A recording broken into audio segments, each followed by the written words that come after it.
There's a question from the YouTube from Amir Khan Pathan. Amir Khan here from India. Allah is merciful and has written the destiny of all of us already.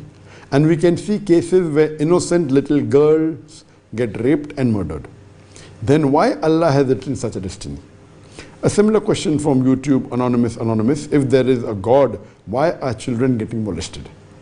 Please answer Dr. Naik. My girlfriend has doubts and inshallah I want her to accept Islam. She is listening to this with me right now. Regarding the question that Allah subhanahu wa ta'ala has written the qadar, and we know that. So how come there are young innocent girls being raped and molested? And another question has asked a similar question, that if young girls are being molested, so why is Allah letting this happen? How can I explain this to my girlfriend who's listening right now? Here we have to understand that Allah subhanahu wa ta'ala has mentioned the qadar of all the human beings. Qadar means the destiny, what is going to happen. And Allah subhanahu wa ta'ala knows about the future. Regarding that girls, innocent girls, there can be various reasons for this. Some reasons maybe they are to blame, some reasons they are not to blame. There can be reasons that you find ladies getting molested because they don't follow the guidance of Allah subhanahu wa ta'ala. Like when there is a survey done of the women that are raped, majority of the women agree that they were raped because they were wearing obscene clothes.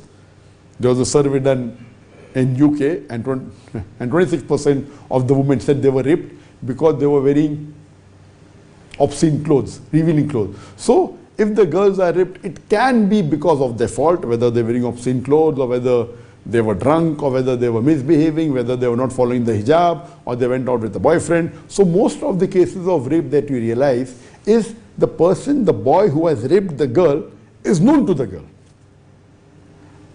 People don't know this, that most of the cases of rape in the world, majority, to a vast majority, the rapist knows the girl. Either they were friends, they were going out, they break the level of hijab, and then you call the girl innocent. She's not innocent. So most of the rapists, they know the girl they are raping, either their girlfriend, and then the girl doesn't want to have sex, and first she goes around, they go to the house, and last moment she doesn't agree, and then it's called a rape. Of course, what he's doing is wrong. I'm not justifying it, I'm not condoning it at all. But you have to understand that even the girl is responsible. That why did she go out with the boy? Why did she go alone to his house? Why did she keep friendship and did not maintain the level of hijab? So in most of the cases that you analyze, whether Muslim or non-Muslims, when they get raped, they have broken the hijab level. Whether they're wearing obscene clothes, whether they are not maintaining the proper distance and the proper relationship between a non-mahram, and the rape takes place. Now coming to your question. So there are very few times that the girl is absolutely innocent. You may call her innocent. Okay, so what if she goes to the boyfriend's house and she stays in the night? She's innocent. That's what you're thinking. You cannot go with a non-mahram and spend the night with the boy and then think she's innocent. That is innocent according to you. What we have to realize that if we follow the guidelines of Allah subhanahu wa ta'ala, these things will happen less.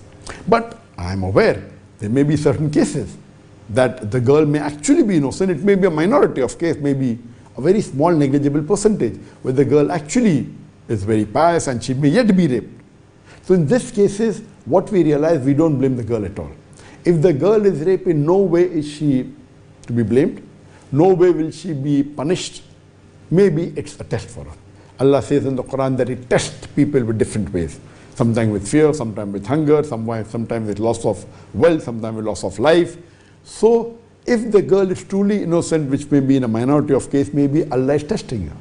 That rape is very bad. Imagine psychological problem that a pious girl, if she raped, what will happen? So here Allah is testing her iman. And maybe if she passes, she will enter a higher level of Jannah. So just because a girl is raped doesn't mean that she is being punished. She's being tested. And the tests are in different ways. So if she's a pious girl, Allah is testing her. Does the iman increase or does the iman go down? If her iman increases, Allah will put her in Jannat al-Firdaus. And the person who has raped, he's responsible. I'm not condoning at all. He'll be punished. He'll be put in hell, or maybe if he repents and asks for forgiveness, Allah may forgive. So this life is a test for the hereafter. Because we don't follow the rules of hijab and the rules of Islam, these things happen in the world. If you follow strictly the Islamic principles of hijab, and in an Islamic country, you will hardly find rape taking place. It may be a rare phenomenon. But unfortunately, in most parts of the world, Islam is not followed, and you find these cases of rape. The reason the rape is taking place is because they're not following the guidance of Allah subhanahu wa ta'ala. How a woman should behave, how a man should behave, about the hijab, about the clothes, about the distance, about who should you mix around with. All these things, if you follow of Islam, the chances of rape will be negligible. And even if rape takes place, Allah is not interfering. Allah can interfere. It's a way of test. Allah is testing the man. Does he have control to abstain from it? If he does, good. If he doesn't, he does a rape, he'll be held responsible, he'll be punished unless he asks for forgiveness. So this life, as Allah says in the Quran in Surah Mulk, chapter number 67, verse number 2, Allazi khalaqal mauta wal hayata. Allah has created death and life to test which of you is good indeed. So this life is a test for the hereafter. As a believer, as a moment, we take it in the stride. We believe this is the test. Whatever happens, we say Agar Allah. And we look for guidance in the Quran. So if innocent girl truly she's innocent, then she takes it as a test. If she has been breaking the rule of hijab, so she has to repent, she has to ask for forgiveness and stop wearing obscene clothes or breaking the hijab, etc. And inshallah Allah will forgive her. So all this is a test, and I pray to Allah subhanahu wa ta'ala that may we Muslims pass this test and inshallah enter Jannat al-Firdaus. Assalamu alaikum wa rahmatullahi wa barakatuh.